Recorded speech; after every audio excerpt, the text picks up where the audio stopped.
Right. So, welcome everyone to our final workshop in our 2022 series. This workshop is going to be about how you diversify your income in the industry, and how you break out and find different ways to make yourself known, but also get revenue being in the industry, the music industry. I am Karis. I'm your host for these workshops. Just a little bit about me. So I'm a singer, songwriter, music producer.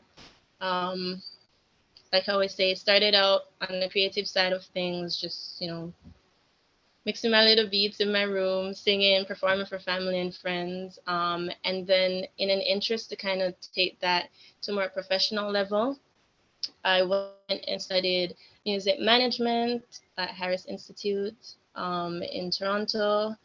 And from there, just branched out, worked with different studios, collaborations with different artists until I finally got here to Afrowaveto, where I am Director of Operations and your host for our virtual workshop series.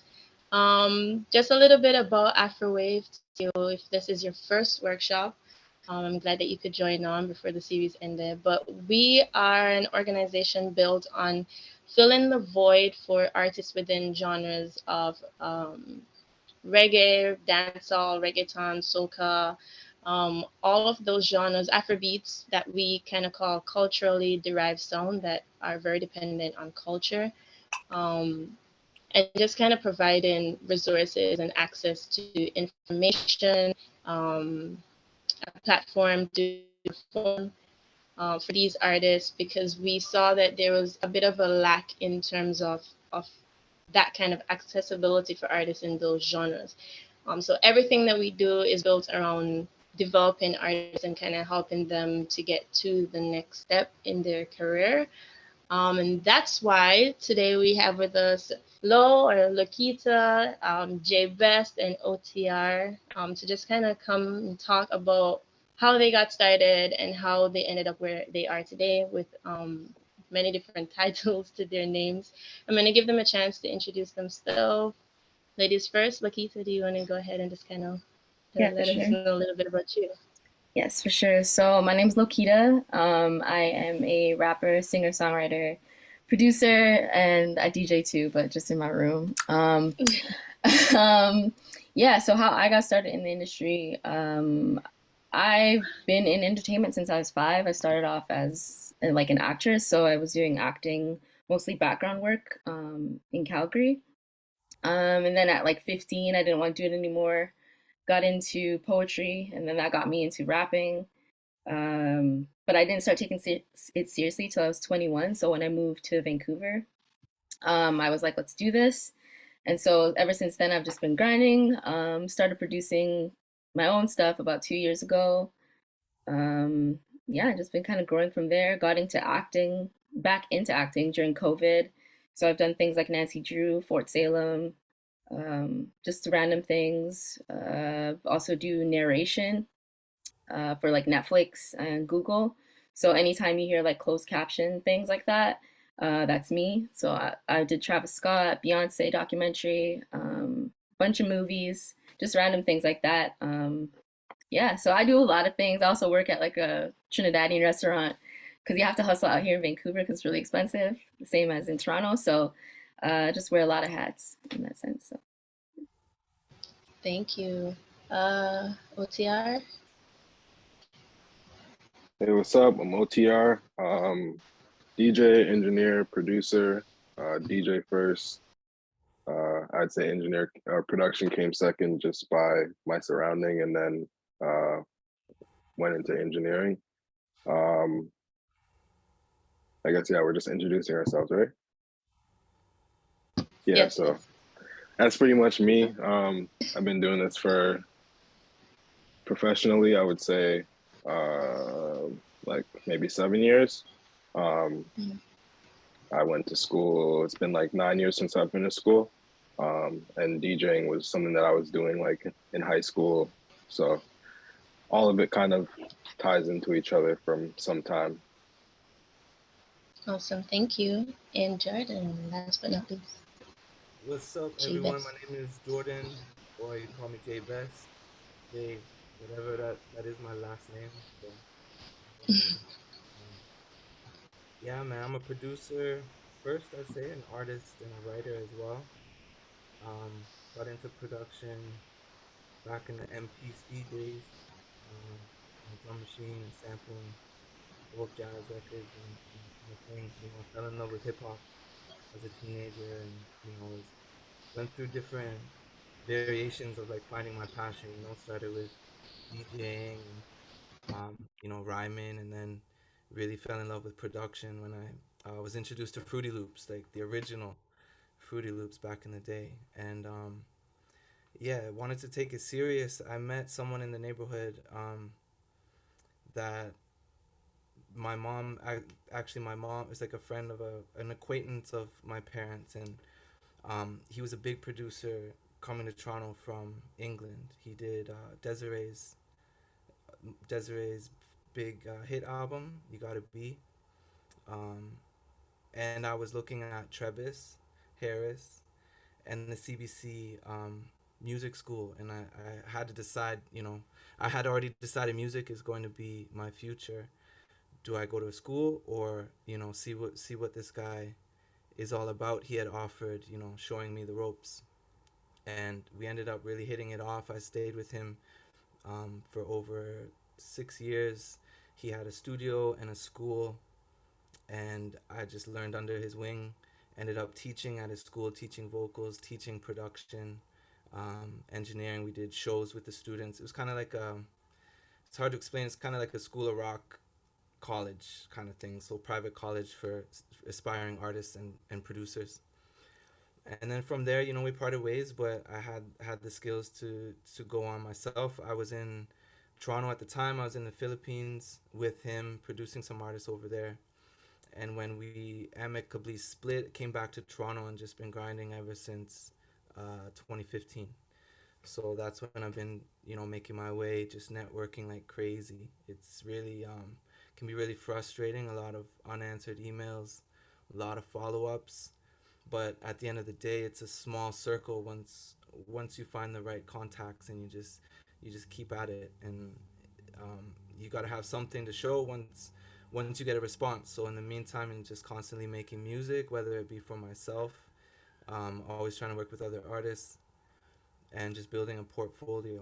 And once the portfolio, sparked the interest of some industry people, I was able to connect with Vince DiGiorgio, who's the head of a music publishing company here in Canada. So I'm signed with Simba Music Publishing now, and the reason why there's the different hats: the artist, the producer, the writer, is working with my publisher. I could be singing, top lining on an EDM track, or producing an Afrobeats track for an artist I'm working with, and singing on my own kind of R&B, soul kind of music that I do myself, and had a few placements on CBC, um, and K-pop hit group in Korea picked up one of my tunes.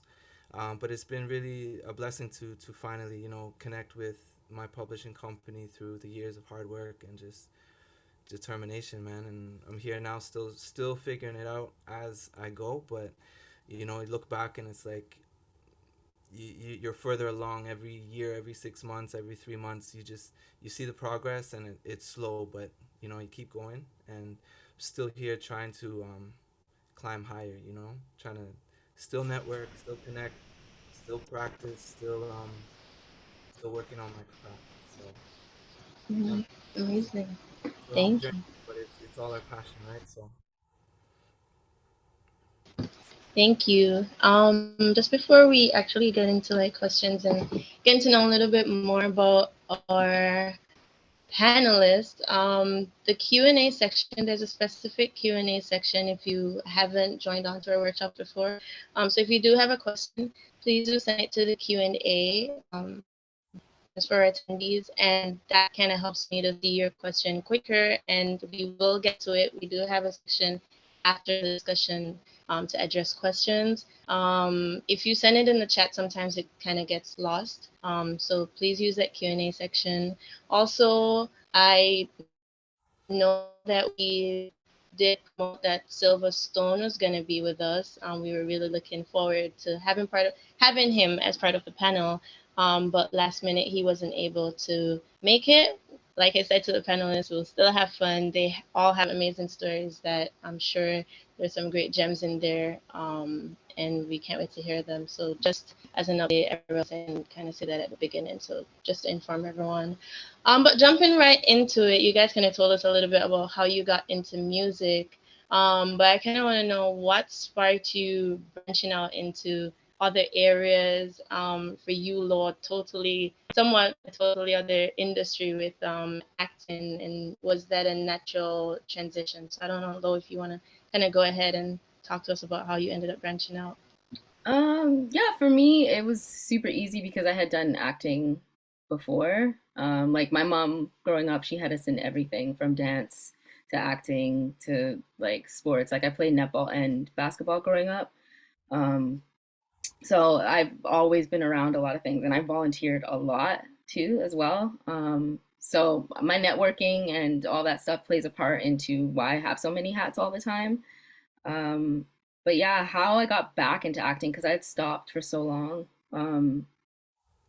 was I literally saw an ad on Instagram and I like answered the ad and they were just looking for more black like actresses because Vancouver we're like the 1% out here. We're like not even 1%. We're like 0.1% population. So they want more of us. So I was like, let me jump into it, Mm-hmm. and that's how I got into that. And then narration that literally fell on my lap. I worked for a promotion company because I work at the club too. Like I'm everywhere, guys. I work at the club Hustling. too. I know. I work at the club. So one of the promoters was actually he's an engineer for a company that Netflix hires to do all of that stuff. So he's like they're looking for new voices. So he contacted me and like the next day I had a job doing that. And it's a really good like if you're already using your voice a lot, like narration is like the perfect side hustle to get into as well. um yeah, you just gotta like find like there's always ways. I always see there's things called like backstage. I think backstage.com always has a bunch of them on there. You can just send in a voice Mm-hmm. audition. So yeah, that's how I got into that. Yeah. And tell us a little bit about, before I kind of switch off to the guys, a little bit about narration. I think that's one of the, because I do want people who are on to kind of understand like the different ways, like just in music alone or in audio alone, that you can kind of branch out and find different streams of income. So tell us a little bit about that. Like, what does it require of you? Is it a weird switch from like being an artist to going over to just like, speech and like narration? What is that like? Tell us a little bit about that. Yeah, for me, it wasn't really that hard. The hard part Mm-hmm. about it is, especially when I did my first narration, usually narration for people takes about an hour, but when you're like just thrown into it, Mm-hmm. it can literally take a long time. Like the Beyonce documentary, I think is only an hour, but it took us 3 hours to record that because I didn't know there's a way to do it. You don't Mm-hmm. just sit there and because you're basically describing what's happening on the screen for somebody that can't see it, Yeah. right? So you have to Yeah. describe all the details. So that was different for me. But once you like know how to do it, and most of the narration stuff, you don't really do it at home. um Mm-hmm. like you can have your own, like I have my own setup at home, but you would usually go into the studio and there's someone guiding you, so it's not hard to get into. It's just about finding, just Google. Honestly, Google has everything. You can probably find it that way. And honestly, read the credits at the end of things because it will literally tell you who is doing what. And just reach out in an email. Sometimes that actually works as well. So I've done that before for a couple things, and Mm-hmm. they'll respond. The most they're gonna say is, "No, we're not looking at this time, but we'll keep you on Yeah. file." But yeah, Thank you. Jordan, J Best. How did you what sparked you branching out into different areas of music? Because you spoke about like teaching it at one point, um, being a songwriter, being a producer. I think also in your bio you do vocals as well. Just kind of talk to us about how you just end up, wearing so many hats. Yeah, it's kind of like having the opportunity to see a song through. I mentioned the school that I worked at with my mentor back at the time, and Mm, if you're able to work with artists that end up performing like on stage, there's so many stages of that creation process, right? So, yeah. you from the writing on a voice memo, right? Mm, Gibberish freestyle on a voice memo to transcribing that into lyrics, and then getting help with your songwriting from more experienced songwriters, and then you have to record that, and then then that takes you into mic technique, signal flow, the setup of a studio. Then that takes you into recording yourself, engineering yourself, and then editing your vocals. Ever since mid 2000s, maybe Melodyne or Auto Tune, right? You got to comp, you got to edit, you got to put your vocals together, and then you got the track. Low, OTR, Karis, you guys make beats. So where's you put the track together? How'd you put? That's a whole nother chapter. Finding your kick drums, your snares, you're saving all your sounds. By the time you make that song, you got to mix it, you right, and then you might bounce an instrumental because you're gonna perform it, and then once you go into the rehearsal room, it's another side of engineering. It's not the same signal flow, it's not the same mic technique, so you get experience there. And then once you're on stage, you look back on it, you're looking at your stage posture, your presence, your angles, your projection, your outfit, your style, everything. So from zero to performing a song, or whether I'm the artist or I'm just there, I'm helping students or I'm helping artists I'm working with, going from zero to that performance, every hat is there along the way.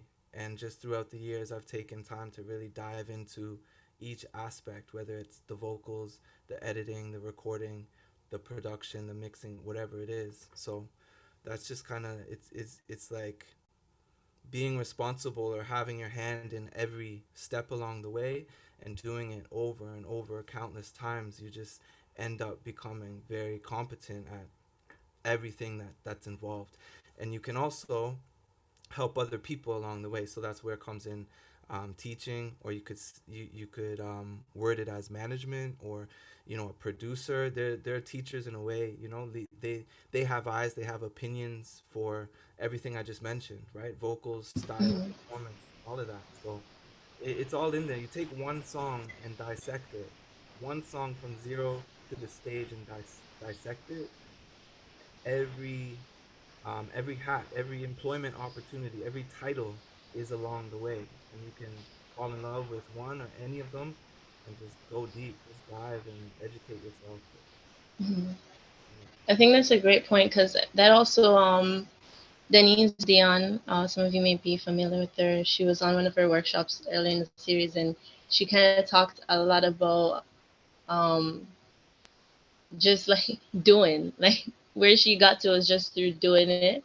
And it was just interesting to kind of dissect that statement and kind of really explore that because I find like a lot of times you can like sit and like talk it through and write it out and plan it. But like you were saying, like you learn through the process. Because even for myself, like writing a song and then not having someone to sing it, so now I end up singing it so that somebody else can hear it. And then you end up like creating beats because sometimes you have the inspiration right there and you don't necessarily have, or the studio doesn't have a slot for you at that moment, and you kind of end up just exploring on your own and creating like this music behind.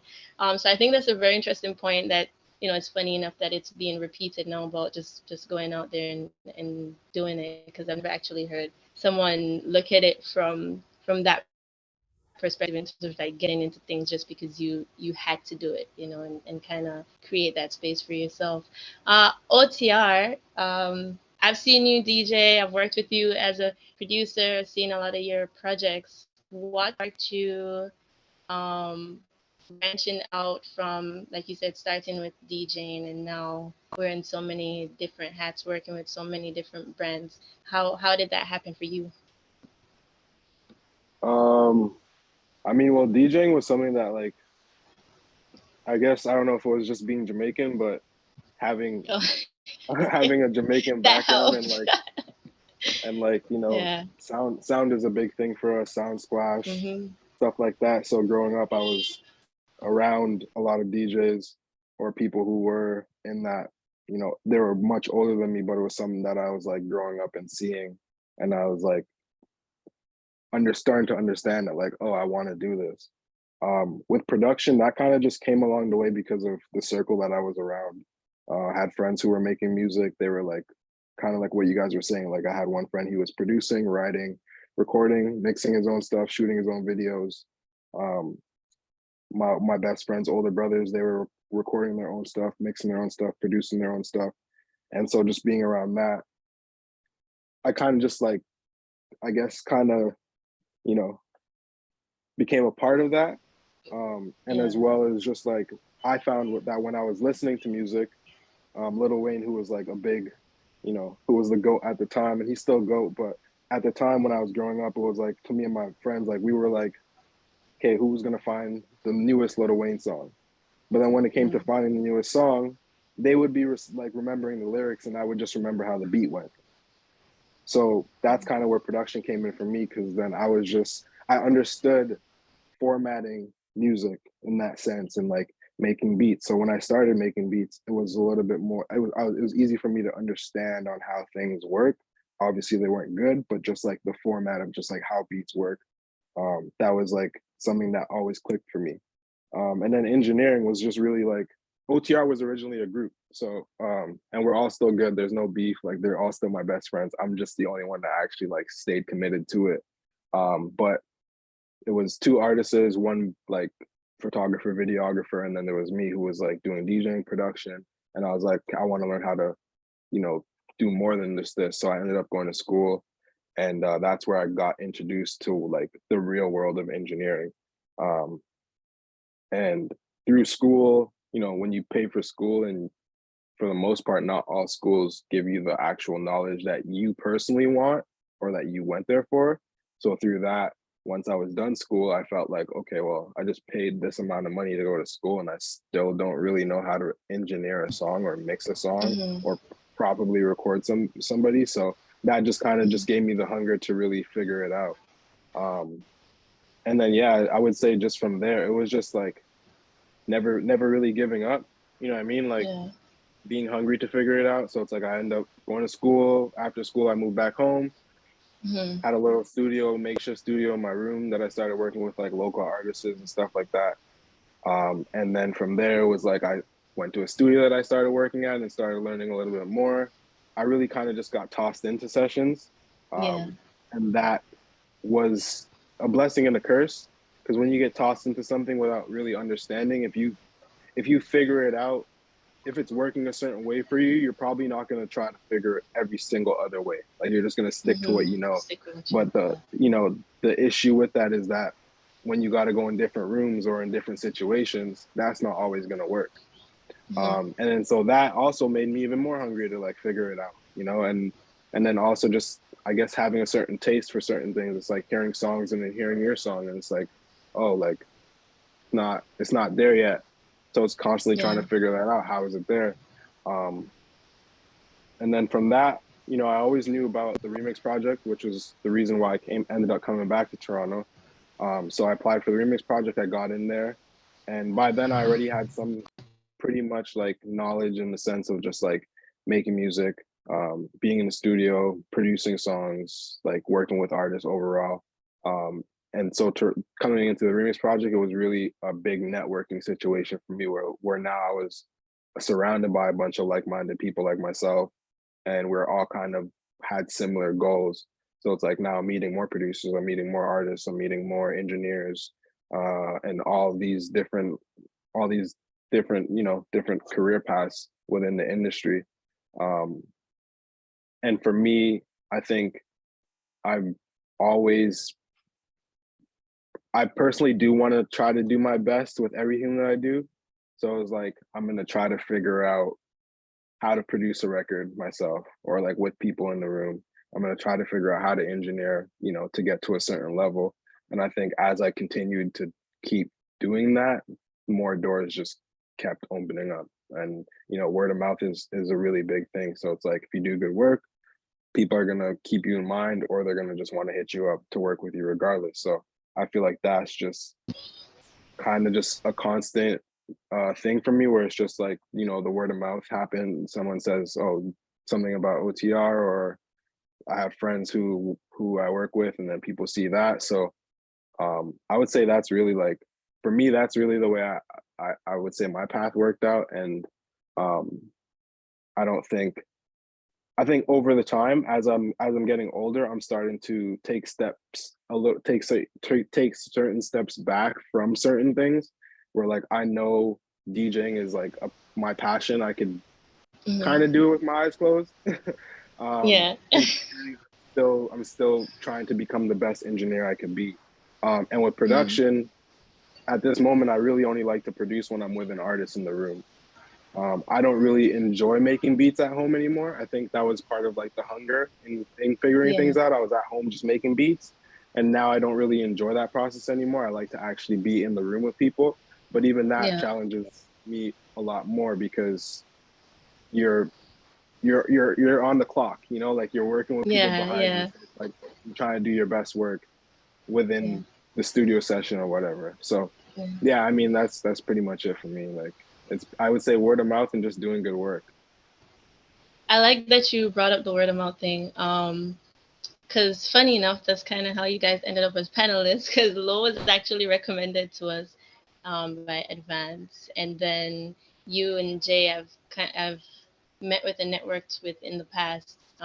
So it just goes to show everyone that that is a very, and I think it's a very important part of even diversifying your income and being, because now like with Lo being in narration, that kind of gives her an opportunity to get another narration opportunity, and you DJing and engineering and so on kind of opens up doors for that. And I like what you said too about um getting thrown into opportunities. Like, I think now with the access to like technology and equipment, you can like buy stuff on Amazon that you've never used before, and you can just go on Google and YouTube University and learn just how to navigate everything. Um, it kind of has everyone in this state where they're just like music was such a, it still is, but more so, before all of this access, such a collaborative thing. So even for myself, I could relate to what you were saying about producing with people in the room. Like the other day, I just random last minute had an opportunity to be in studio, and they just like played me an instrumental, and I had to write on spot, like in like a 1 hour time slot. When I'm used to like sitting at home, vibing it out, and that now added another thing to my resume, because people who were there like, oh, she was able to write the song and record it. So that was a learning experience for me too. So I could definitely relate, to what you're saying in terms of just getting thrown into opportunities and building your brand that way. And that kind of segues into just my next question, which I think is kind of core for people to understand diversifying your income. How do you manage such a multifaceted brand? I'm gonna throw it back to you, Lo. Like, especially with social media, when you go to introduce yourself, what do you introduce yourself as? How do you condense all of this stuff? Because even like for myself as an artist, you find that you kind of want to say, oh, I do this, I do this, I do this, but sometimes you don't. Like elevator pitch, don't have that time. People on social media are scrolling so fast. How do you manage wearing so many hats and still kind of maintaining and establishing that solid brand? I think I'm still figuring that out because I Mm-hmm. do so much, and Mm-hmm. I'm always constantly learning. Yeah. Like on top of like music and narration, and I'm also like I've done stuff in the fashion world, so it's like I'm Mm-hmm. literally like so many hats. But usually when I meet somebody, I'm just like, yeah, I'm a rapper and actress because that's what I do the most of. Yeah. That's what like pays me the most. Yeah. So that's what I go with. But I know once you start talking to people and like they find out like all the stuff you can do, it's like, oh, like this girl is, multifaceted. Let's see if she Hmm. can do this. Let's see if she can do that. So, yeah, that's me. Do you think that works to your advantage? Just parts of a conversation that I recently had with someone, they're kind of like, okay, when you go in the room, you go in the room and you fulfill the purpose that you were actually in the room for. You're not supposed to be a critic or whatever. Oh, you're cutting You're out. supposed to be there. But for you, do you think it's more of an advantage to be like, okay, when I go in as a you're like, okay, I rap too, I'm in fashion. What what has been more beneficial to you? Is it kind of putting out that I do all of this, or is it like, sticking to what you were asked to I do think with usually when fashion? because I just got back from, well, not just, but I was at Breakout West, which is like Western Canada's like music conference. And then the week Mm-hmm. after that, I was Yeah. at VIF, which is like the Vancouver Film Festival. So I was constantly introducing myself to people. Um, Mm-hmm. I wouldn't say it's like an advantage. I think once I tell somebody, especially over here, once I tell them I'm a rapper, they're like, "Oh my God," like they're just so fascinated. Maybe not Yeah. so much like people that I'm constantly around or that are in the industry, Mm-hmm. but being around like composers and I'll be like, "Oh yeah, I'm a rapper," and they'll be like, "Well," because it's so rare for them to see that over here, like a black Yeah. girl rapping. Like that's you should be in Toronto. That's what they all say. You should be in Toronto. You should be in Toronto. Nobody does that over Mm-hmm. here. There's like maybe four of us, if that. Wow. So it's very rare. So it is an advantage, I think, for me. Mm-hmm. I mean, if they keep asking questions and like really find out all the stuff I do, then they'll probably drop to the floor and find out like, and I'm a mom on top of that, like all of this stuff, and I'm a mom. So it's like, Yeah. I think I don't know, it is what Depends it on is. the situation. Yeah. Yeah. Yeah. Um, how about you, Jay? How do you manage, all the hats that you wear, even promoting yourself, marketing, introducing yourself, all of that good stuff? How do you manage that? It's hard, man. It really is. You guys hear me? Mhm. It's hard. Like, Yeah, we can hear you. okay, it's almost like necessity. Like when I was telling the story of the process of a song and then all the hats, all the people involved or the jobs involved, right? For me, it's just like I wanted to get better. I wanted to get work. I wanted to keep climbing up my status. And if it was an opportunity to engineer or to produce or to make beats or to rap on stage, it was like whatever came about, I had to take it, right? Like, especially if money was involved, like you got to keep it real, man. Sometimes you need the money, and sometimes you do a job. I've taught vocalists that didn't really have much potential, you know what I mean, but they had the passion and they had the money to to pay me to teach them, and I do the best job I can do no matter what I'm doing. But I don't want to be a vocal teacher, but I know I can help this person out. So along the way, there's a bunch of situations like that where you're just kind of taking what you can get within the music arena and within my passion. If it's connected to music, I'm there, I'll do it. Ideally, I would just be producing artists at home, like wouldn't leave my house, Hmm. just full-time producer. Send me your vocals, come over, record here. But that's not how it works, Yeah. hopefully one day, God willing, I get there, you know what I mean? But along the way, Hmm. I'm not going to be able to pass up other gigs that come my way. If I'm competent in doing that and it has to do with music, then I'll be there and I'm gonna put my best foot forward. So I think it's a blessing and a curse. Sometimes one of my good friends is the keyboard player on tour right now, Jesse Reyes. And sometimes it's just like, man, I wish I was so good at one thing, you know, and Yeah. I could just say I'm a pianist. I'm a guitarist. I'm a mastering engineer. Hopefully one Hmm. day we all get there, and that title is your dream title. But along the way, you got to take what you can get. And it's all fun. It's all music, so it's all good. But it's hard. You just got to do the best you can and manage. Yeah. Yeah. You kind of touched on one of my questions actually, so kind of head over to it and then kind of allow OTR to give us a little bit of his experience. Um, One of the things that I hear a lot, like in terms of mixed opinions on, is okay, find this thing that you're good at. So, for me, a lot of people are like, okay, you should just focus on writing. Like, stop trying to be the artist, stop trying to make the beats, focus on writing because, it's better to find that one thing that's like a really strong point of yours and maximize that. And then there are people who are like, you're good at this, you're good at this, you're good at this. Like, you may not be great at all of them, but it's better to be good at all of them. Like, what is your opinion on that? Just because you kind of touched on that a bit. Would you prefer to, have this one thing that you're really great at and you do that, and you're known for that, or do you enjoy like having these different hats, overall, generally speaking? Do you prefer to have these different things that you're good at? Man, I think the grass is always greener, right? But it isn't. Mm. You think it is, right? So Yeah. even my friend I mentioned, I'm glad you had a follow up because I thought it wasn't fair I mentioned him in that way. Even though he's an amazing keyboard player, I was talking to him. We don't talk all the time, but we were catching up. Mhm. And he was telling me the same thing, but within his keyboard life.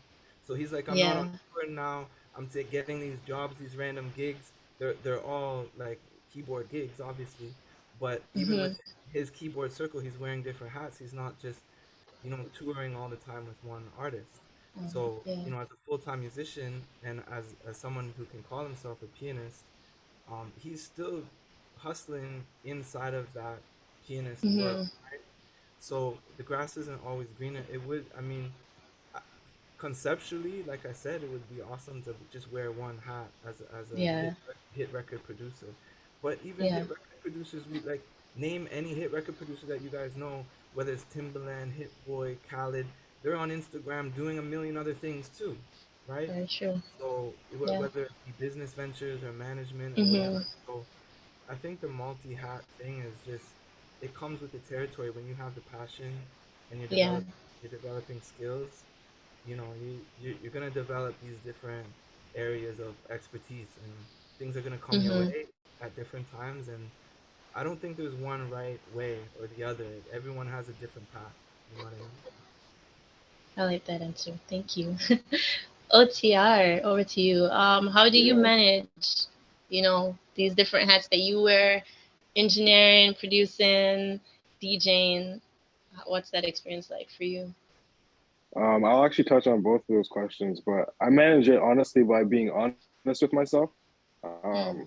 I feel like if if I could work with better producers, why not try to get them in the room than to just take it for myself? Because at the end of the day, it's about the end goal, right?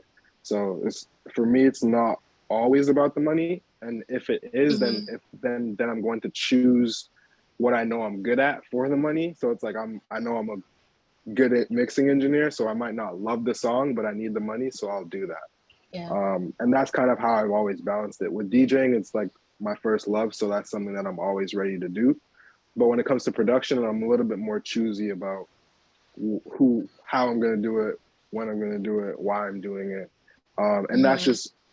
that's just like a personal thing, just based off of like me understanding that I really want to do and be strong at one specific thing, and then let those other Mm. things kind of follow. I think it's Yeah. important to be able to wear many hats. It's like our parents who grew up in a third world country or whatever, not like they had to learn how to do, you know, cook. They had to Yeah. learn how to clean. They had to learn how to build things. They had to learn how to, Yeah. there's a whole bunch of different hats that they had to learn and figure out. So I don't feel like there's anything wrong with, wearing a bunch of different hats. I feel like it's important to just understand and be honest with yourself on when you should be actually wearing those hats. Mm. Um, and the second question, um, what was the second question again?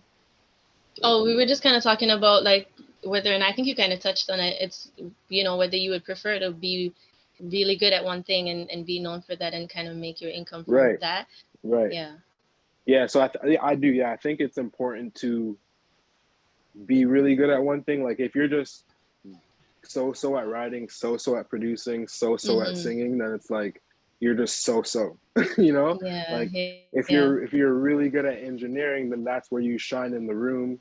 Then that's where you allow someone who's a really good songwriter to do their part and a really good producer to do their part, Mm-hmm. and that makes a really good song.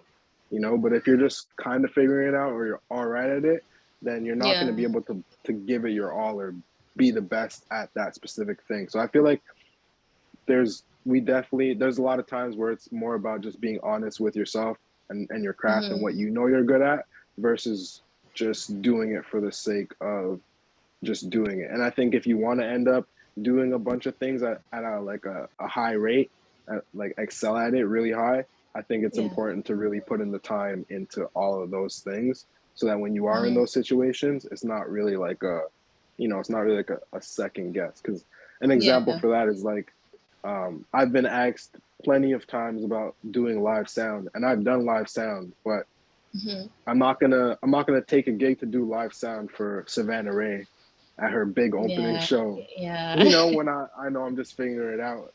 Or like Yeah. as of recently I've been working with Janae Aiko, and like I've just been focused on being an engineer in the room. And Mm-hmm. I kind of left it up to her to be like, "Oh, do you make beats?" And I was like, "Yeah, I make beats." And Mm-hmm. that's where the door kind of opens up for that. She respects me as an engineer. Now she's Yeah. willing to hear some production, you know? So sometimes it's Yeah. also just like I feel like it's just I leave it up to me showing what I'm Mm-hmm. strong at, and then if they want to figure out all the other things, then like we can bridge that gap.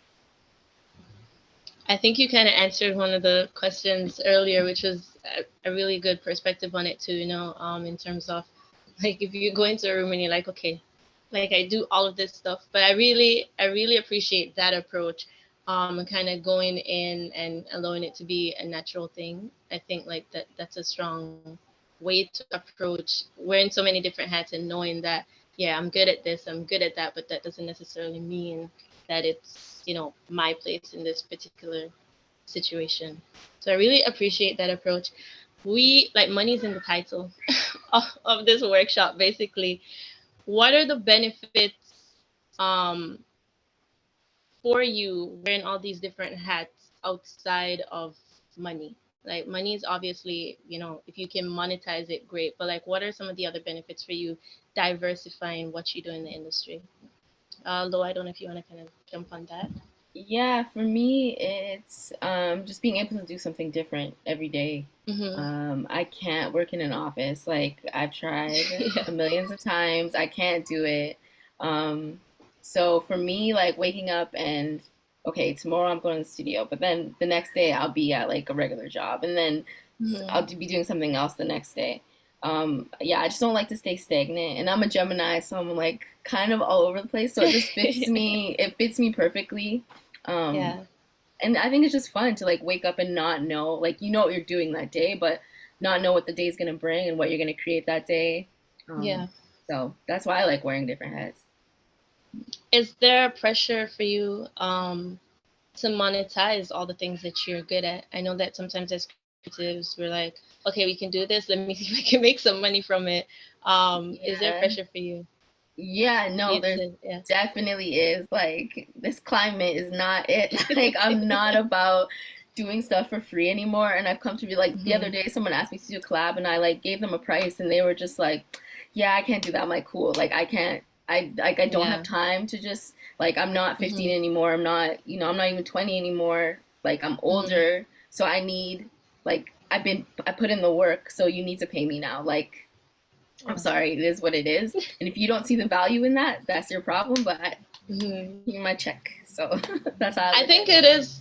I think it is where um the world is going. Like what was social media was first like a place where people just went on and like updated like, okay, I'm eating this for lunch, or Mhm. like Instagram photographers could like throw up their work, and it kind of it became monetized so quickly where now we have like influencers that are like literally influencing people's lives. So I think that that's such a realistic answer to that question, because you see the movement a lot, even like trying to organize something like these workshops, and it's Mhm. it's not even oh, are you gonna pay me? It's like, what are you paying me as well? That becomes, a part of it. But I was just kind of curious to see that, because I hear a lot of people kind of have that battle, especially in my creative circle. They're like, I can do this, okay, I can paint, but I don't know if I should like sell my art. And then there's some people where they're just like, okay, I'm an artist, but I can cook good, so I'm gonna go cater. I can paint, so I'm gonna sell all my work. So it's just interesting to kind of hear your perspective on that as well. Jay, for you, what are some of the benefits of wearing so many different hats, outside of just being paid? Well, I think Lo had a great answer with the different scenes every day. Different scenery is great. Mm-hmm. I think for most of us artists and creative people, we decided maybe a 9 to 5 isn't for us. Yeah. I think the biggest thing for me is networking Mm-hmm. and allowing organic relationships and opportunities to happen. So when you're wearing different hats, you're going to be attending different jobs, different events, different social Yeah. workshops, different, right? And then when you're there, you're wearing different hats, but you're going to be meeting other people that might connect with another hat that you wear. They might not know you do Mm-hmm. that, you do this, and you connect. And in the music industry, like, things have to be organic. You can't Yeah. force. You can follow up, and you can be persistent, and you can send that email, like double text. Like, you gotta show people you're serious. I'm not talking about just letting God throw your dream job in your lap. That's not gonna happen. You gotta Mm-hmm. work for it. But once it starts to develop, it's gonna be an organic kind of thing where you're like, damn, I never saw this happening. I can't believe Yeah. I met Karis how long ago, and just this cool Long, long dope time. workshop. And I'm looking forward to talking to you after, and hopefully we build relationships here with Mm-hmm. not just the panelists, but I'm looking at, sorry, my chat, my camera's over here, my chat, and there's singers and there's songwriters, there's pop singers, managers here, right? So wearing different hats, you're gonna meet Yeah. different people, and you never know what can spark from that. And when you look back at your years of That's true. just grinding, I bet you guys all have funny stories or crazy coincidental Mm-hmm. stories. Yo, how did you actually meet this person? And you go back and you say, yo, it's from this, and then that, and then I met this person here, it's from this Mm-hmm. group, and you can connect the dots, and it's crazy. Like, only God and hard work can do that for you. So it's just it's gonna organically give you more opportunities wearing different Yeah. hats and just pursuing those avenues. How about you, OTR? If there's Yeah, anything pretty extra much. that you'd like to mention. I would say, yeah, pretty much in line with both of with what they were both saying. Just opportunity, like just Mm-hmm. other opportunities can come your way when you do wear different hats, regardless of how much money you're making or not. It's just that you're able to seek more things to come your way. I think a good example for Mm-hmm. me with that is I was DJing for Pyrex, being Mm-hmm. his tour DJ and doing his sound. Um, and then that transitioned from his manager being like, okay, cool, like I might have an opportunity for you. And that ended up me recording Division's whole album.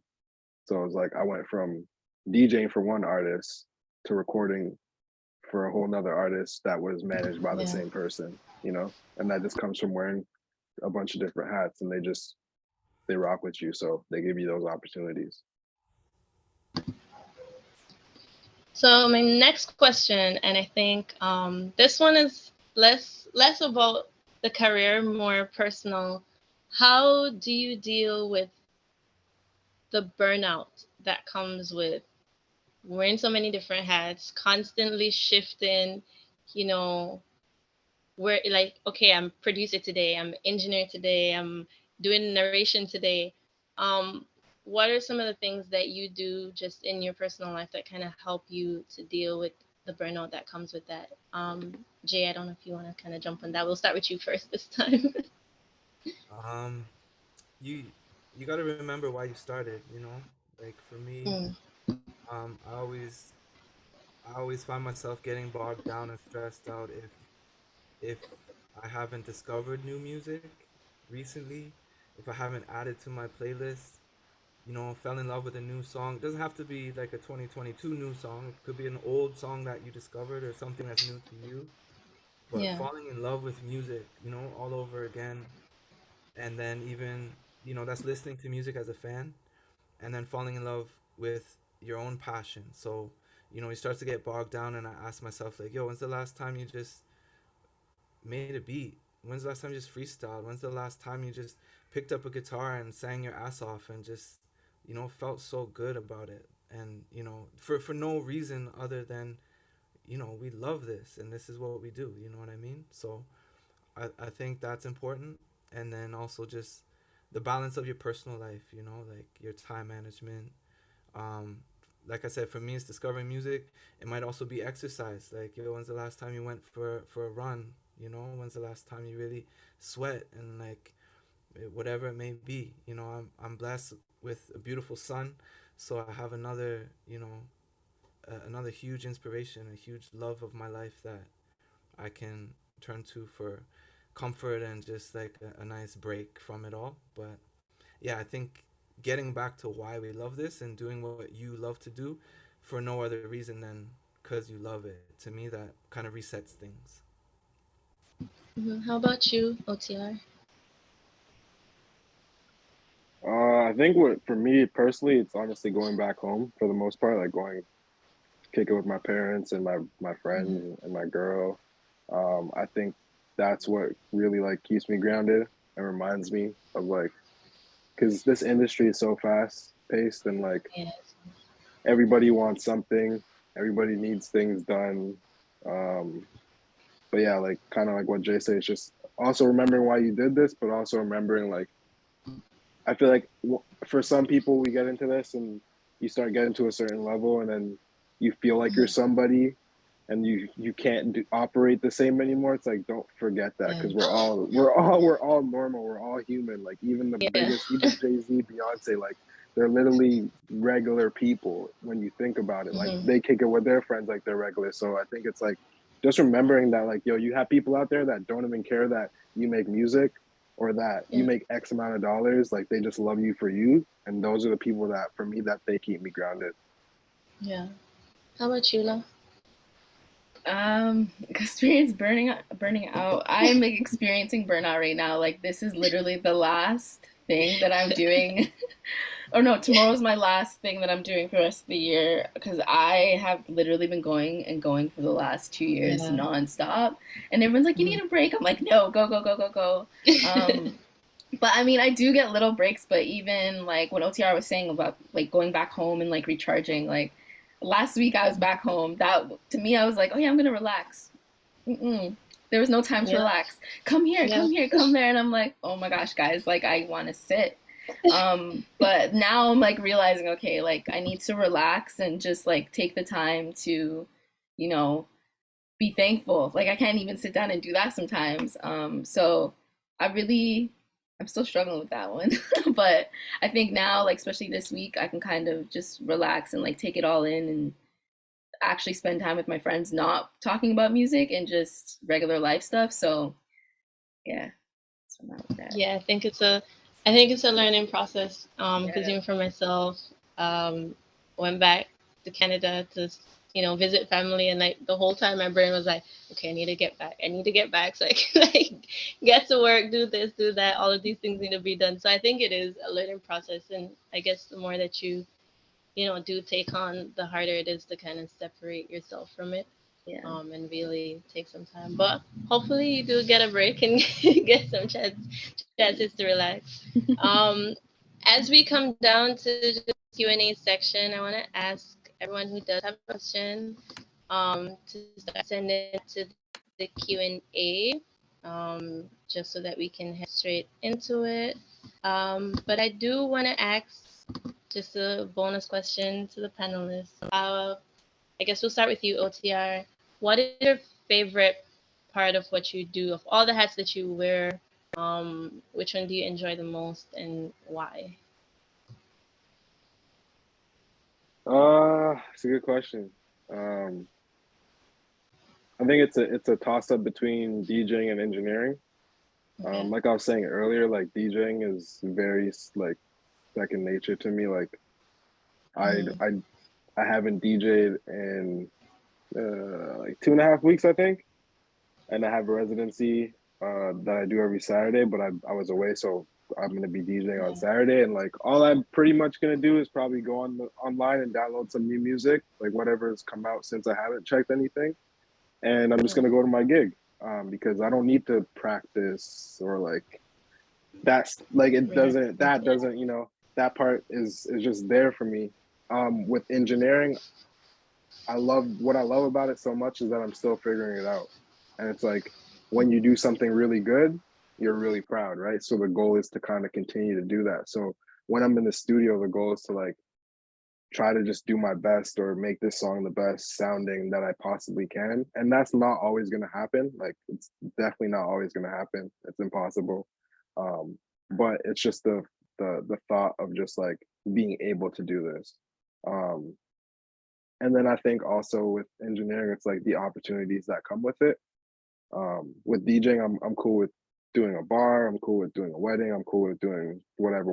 With engineering, I'm starting to be a little bit more choosy and a little bit more like picking actually like the type of engineering gigs that I want because anybody can record every up and coming artist or record everybody in your neighborhood, but that might not fulfill your goal. It might make you a better engineer because you're learning.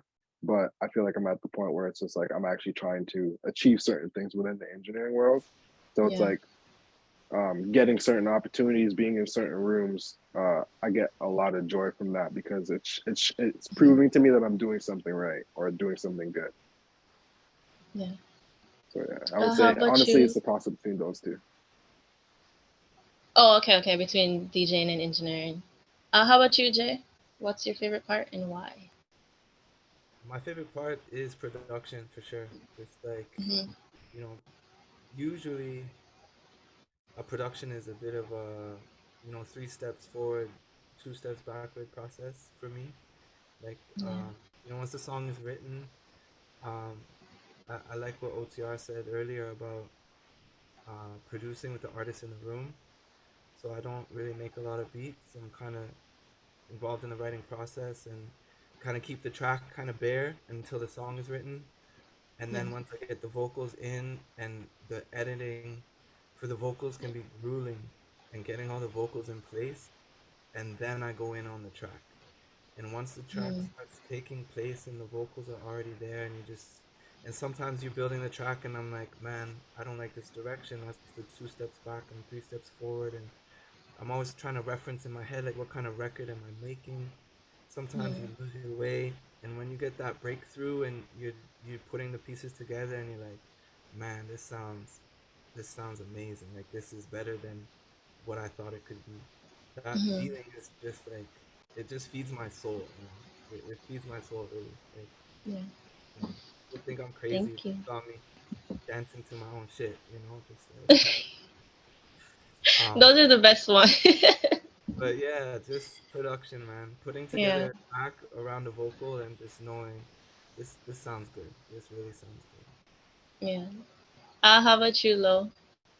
For me, I think my favorite part is like the performing part. I love performing. Like honestly, if I didn't have to record, I would just perform all the Mm-hmm. time. Um, that part, and then also Same. like since I just got into producing like 2 years ago, now I'm like getting a little bit better at it. I think the fact that I Mm-hmm. can create something and then like what I'm working on right now is working with like live instruments, and I don't know how to Yeah. play. I can't read music for shit. But tomorrow we're actually like I'm going into like a big studio, and it's my first time in like a big studio. So the fact that I can create something on a computer and give it to somebody and they can like translate it on whatever Mm-hmm. instrument they're playing is like amazing to me. So that Yeah. for me that's exciting. And yeah, and just performance, just creating in general, I love it. Yeah. Thank you. And we have a question here. So I think we're just gonna switch over into Q&A. I really love this question. So this attendee says, I'm also multifaceted. The growth as an artist has been quite slow while other skills are moving at a rapid pace. When do you know it's time to let go of one thing if other things are prospering? I don't know who wants to kind of jump on that. I'll start. Lo, do you want to? Okay, Um, go ahead, Oscar. I feel like it's great to know that other things are taking off when one thing isn't, but I don't think Mm-hmm. that that should always mean that you should let go. I think it's important to, if you're passionate about something, it's important to just try to stick with it as much as possible. It might not work today, it might not work in 10 years, but if you give up, that's when it stops. You know what I mean? So it's like Yeah. you should, even if it's in the background, even if you have all these great things going and you get some free time to still work on your artistry of making songs, like you should still do that, because I always tell people too, like you're only one song away, regardless if it's going to be a one hit wonder or if it's Mm-hmm. going to be the start of your career. It's like all it takes is really one song. So it's like Yeah.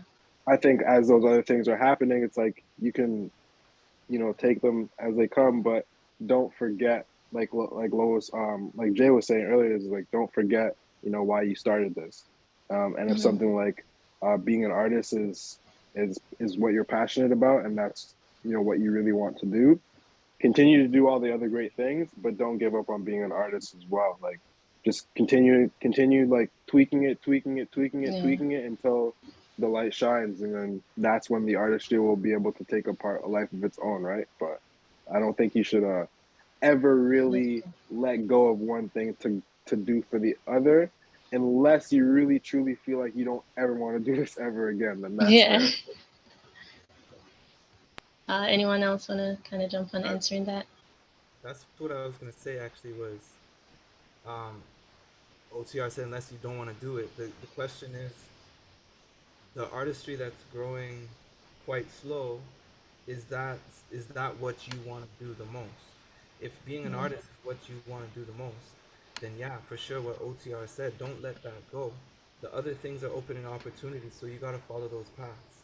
But if Mm-hmm. artistry is something you don't really care about, then leave it behind and go focus on things that are opening doors.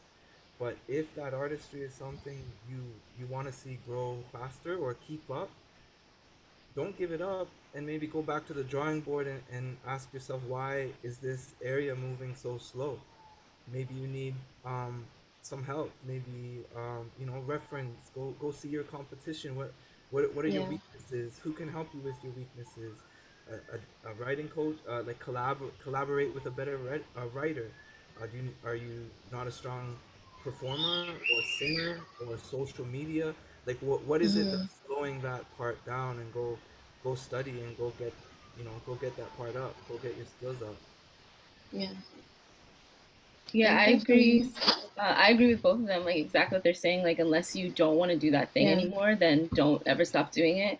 I really like pride myself on being ready for anything. Like I literally walk around with my music on a USB because you never know what can happen. And for me, that actually like works out in my favor. When I was in Calgary, I didn't plan on performing at all, and then last minute of the last day of the festival, someone didn't show up, and my name got thrown around. They're like, "Do you have your music?" Of course I do. I'm always ready.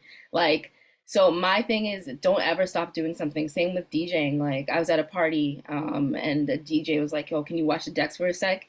The music was about to end. I could have not known what to do at that point, but I knew what to do. Just mix it out and switch it over, and it's simple. So I think if you can focus on the other things as your main thing, but never stop doing something just because it's not working out at that time. Just keep going. Yeah, I think like I even think from my experience, sorry, was trying to Tara was trying to get in. Oh, well, I was just saying like from my experience, I've learned that sometimes when you get that pressure of like, oh yeah, this isn't working, need to let this go because like this other thing is working. It's usually when you're more focused on the money and the income over the process and actually like creating for the sake of creating or doing it because you enjoy it. And like I've been there several times. I'm like, okay, this isn't working. It's time to try something else, try something that's going to get me to where I need to be faster. But then over the years, just kind of learned like, okay, maybe this is when I get this feeling, it's time for me to actually like step away from it as a business for a little bit and like just enjoy it. Like I remember I would like sit in my room and just like I had one of those like keyboards where you can like play something and record it and like loop it and then you play something else and I would just do that for fun and like I'd call my parents and my family, everybody, and like perform the song for them over this like instrumental that I looped. And then when it got into like producing as part of like creating songs for release, there was this like pressure and I would go in and try to like find inspiration and just was not, it wasn't the same. It wasn't working. There's kind of like a burnout, like, oh, I really don't want to do this kind of thing. But I knew that I loved producing. So for me, what I kind of found is that when there's that prompt like, oh, maybe I need to let this go, a lot of times it's just maybe you need to let it go as a business for a second and kind of step away and like learn how to love it again and just like love the process. So like on top of what everyone else is saying, I totally agree with that too. But also just like maybe just step away and just look at it as, for the art and for the expression part of it. OTR, were you trying to jump in earlier or Jay? Yeah, I was just gonna say like, um, another way to look at it too is like if you feel like something isn't moving in a certain way, it's like I think Mm-hmm. Lo and Jay might have touched on it, but it's like a good thing that you could do is like say you feel like your songwriting is not the best. Maybe take those songs to an open mic and see the reaction that you get. Because Yeah. sometimes it's like you can't just depend on putting a song out and because you didn't get an X amount of Mm-hmm. numbers, that means that the song wasn't good. I think the best way to gain fans and to gain notoriety is to honestly be in front of people. And Yeah. for me personally, like some of the my favorite artists or some of the my favorite like me actually falling in love with someone on stage is like seeing them perform. Like can you Mm-hmm. sell me this song? Can you sell me your vision? Um so like maybe try that, like go to open mics or do Yeah. some shows. Like that's another way, a nice way to kind of get back into it or kind of just like actually see where you stand. Because I feel like Mm-hmm. just being on the internet, just putting music out sometimes is very like black Yeah. and white. You know what I mean? Like Yeah. Yeah. you don't actually get the real response. Yeah, I Yeah. just want to say something, add to that, because if I paid attention to my numbers online, I would still be sitting in my room at home. Like my Spotify numbers are not Mm-hmm. it. And like I know for a fact, people always wonder like, why is this girl on the stage? Like 'cause Vancouver people are weird. Like they fight over like numbers and stuff. And like, why Yeah. is this person on the stage and I have more plays than them? But it's literally like because I perform so much and someone saw me somewhere, Mm-hmm. oh, let's give her this opportunity. So like once you put yourself out there and someone sees you, it sometimes it doesn't even matter about the numbers. Like, yeah, Yeah. labels are checking for numbers and other people are checking for numbers, but a fan, they don't care. They're like a fan of your music. So, and that's at the Yeah. end of the day, that's who you're trying to target, the fan. Yeah. Unless like obviously some people want to be signed, so they're trying to Mm-hmm. aim for that label. But at the end of the day, the fans are the one that are paying the money to come to these shows. They're paying the money for the merch. They're paying, so Yeah. get in front of the fans at the end of the day. Yeah. I think that that's a great point too. Just overall, like trying to diversify your income is kind of coming Mm-hmm. um offline. Like we've kind of what's the word? Kind of paired success with success online, and Mm-hmm. it's not always the case. Like I know people that are living off their music that don't like get on charts and don't get in certain on certain platforms and stuff like that. So I think that's a great point. Like there are a lot of, and it goes right back to what OTR was saying in terms of word of mouth. Like I think also too stepping back and kind of determining what is working for you versus not working. Because, even like you, Lower, saying having moments of gratitude, I think that's very important too. Because if success for you is like, okay, I want to be like Beyonce and Jay-Z and Rihanna, then you're gonna feel depressed if you don't have those numbers, or you're gonna feel like, it's time to like let this go.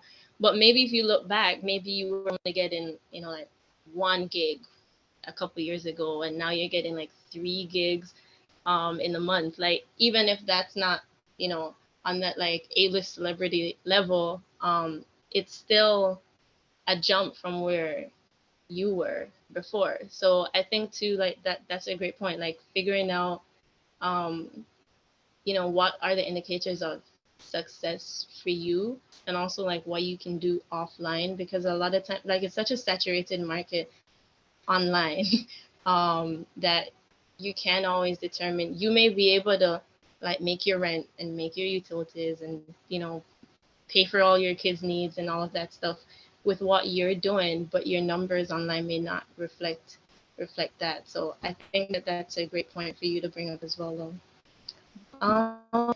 Do we have any other questions? We have one more question here. Oh, thank you everyone for answering my question. You are very welcome. No problem.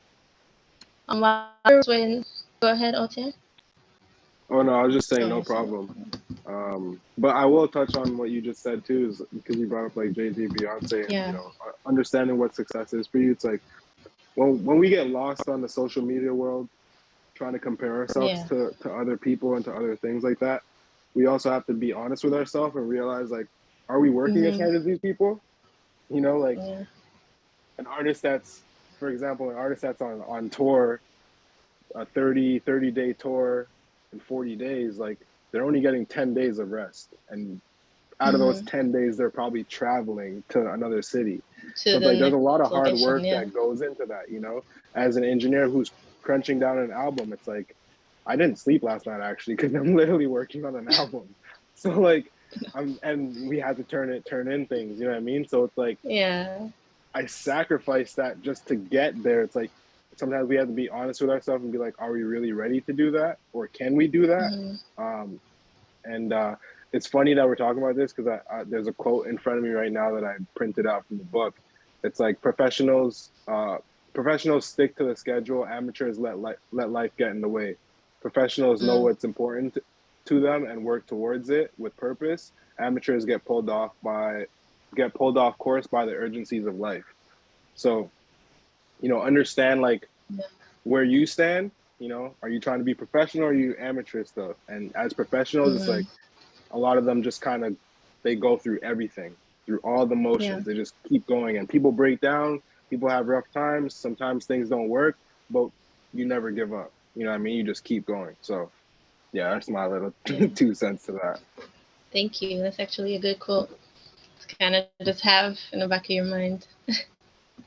Any other questions?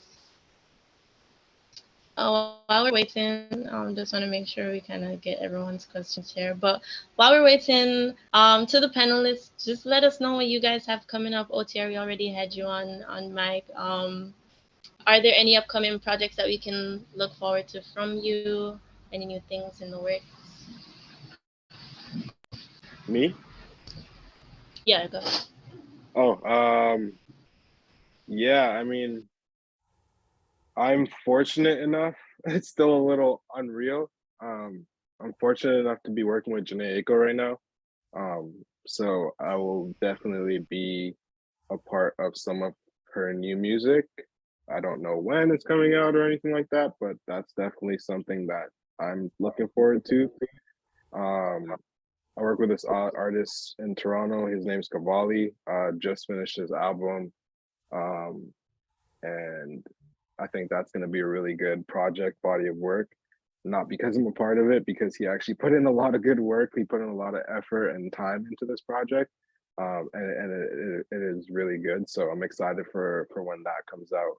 Um, and yeah, honestly, that's pretty much it. I feel like I work a lot, so like things just come and go. But Yeah, yeah. I'm always trying to stay grateful for like every little thing along the way. I think that's Mm-hmm. that's like one of the most important parts to doing what I do. Well, congrats. We'll look out for that. Your name in the credits. Jay, how Appreciate it. about you? Yeah, congrats, man. That's dope. Um, I wanted to actually jump on the last thing OTR was saying and low about the last question before before we wrap up, because it really inspired me to like hit this point home about being honest with yourself. And OTR Yeah. said it at least twice, and I think it's the biggest I think it's the biggest hurdle in whether you're an artist or a manager or an engineer or whatever. I think, we touched on YouTube University. I think things are so accessible to do yourself and to release yourself that people aren't being honest with their own work and comparing Mm-hmm. and the standards of the people you're inspiring to be peers with. Like, these people put in work, and it's funny. I kind of smile when people make fun of the pop stars and say, "Oh, who's this overnight success?" All of them can sing. All of them know what they're doing. All of them know their craft inside out. Mm-hmm. And if you're not there, you're probably not supposed to be there. You're in the middle of your journey. But just be honest with yourself. Reference is huge. Like, reference your vocals, your songwriting, your arrangements, your structure, your tuning, your reference everything and be honest. Are you on the level that you want to be at? And the answer will probably be no. And then figure out how you can put in the time to study, educate, and work on your craft. And that education could be formal. It could be at a school. It could be YouTube. It could be going to open mics, like was suggested before. And when you go to these places, film yourself. People don't film themselves enough. You don't record yourselves enough and look back with eyes outside of yourself and be honest with Mm-hmm. yourself. How would you react if you were watching you? And there's probably some skills that you need to polish, and if you're not honest with yourself, you're not going to know how to. And if you have the passion and the work ethic, you'll figure out how to polish those skills. It's not always like, let me go to songwriting school. Let Yeah. me go find a mentor. Let me go find someone that's going to connect me with Janae Eiko. You got to grind for those things to fall in your lap. um, but yeah, reference, reference, and study and be honest with yourself. I think that's massive, and Mm-hmm. I just, the saturation was mentioned before. Karis, you mentioned the saturation online, and that will separate you. That's what the saturation is. It's everybody just doing it because they can, but the quality isn't there because they're not taking the time, and I think that's Yeah. huge. I think that's huge. As far as my own stuff, I have a single coming out. I don't know if it's gonna be 2022 or 23. Um, it's caught up on the label schedule, and it's coming out on a German label. It's like an EDM top line. I did, so I'll be singing on that. I have a couple Afrobeats artists I'm working with, but kind of looking for avenues and promotion to kind of drop those at the right time. So yeah, just follow me on social, JBest Music, and hit me up. Let's talk and keep in touch. Thank you. Anything from you, Linda? For me, I'm always working on stuff, but right now I've taken a little break because obviously I've been burned Yeah. out. But Mm-hmm. no, right now I'm just like I said before, I'm working on a project with a bunch of artists. So I produce some of these beats, and I'm just getting artists or professional musicians to actually play on them. There's that. So just kind of build my catalog. So that's really where I'm at right now.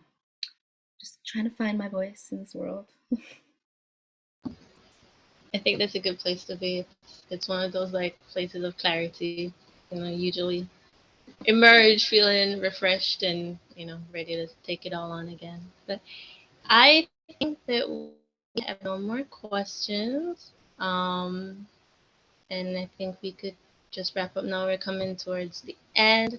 I just want to use this opportunity to thank everyone. Panelists, thank you so much for, agreeing to be a part of this and coming and sharing your experience. I think that, especially in our industry, it can be so hard to access the information, to have people who are willing to just come and be like, this is what I had to do. This is how I got to where I am, and just be honest and transparent about just the whole process and all the factors of that. I always want to thank the attendees. These workshops would not be the same without you. I appreciate the engagement, everyone kind of throwing stuff into the chat, and being present, and all the great questions. For those who were rocking with us from the beginning of the series, thank you so much for showing up to all the workshops. For those who just came in for this one, I hope that you all learned something great, and something that you can apply to your life and to your career as we all grow. But thank you again, everyone. It was great having you. It was great having this conversation, and I wish you guys all the best. Have a great evening. Awesome. Thanks for hosting, Karis. Yeah, Yes, thank you thanks for having us. guys. Welcome.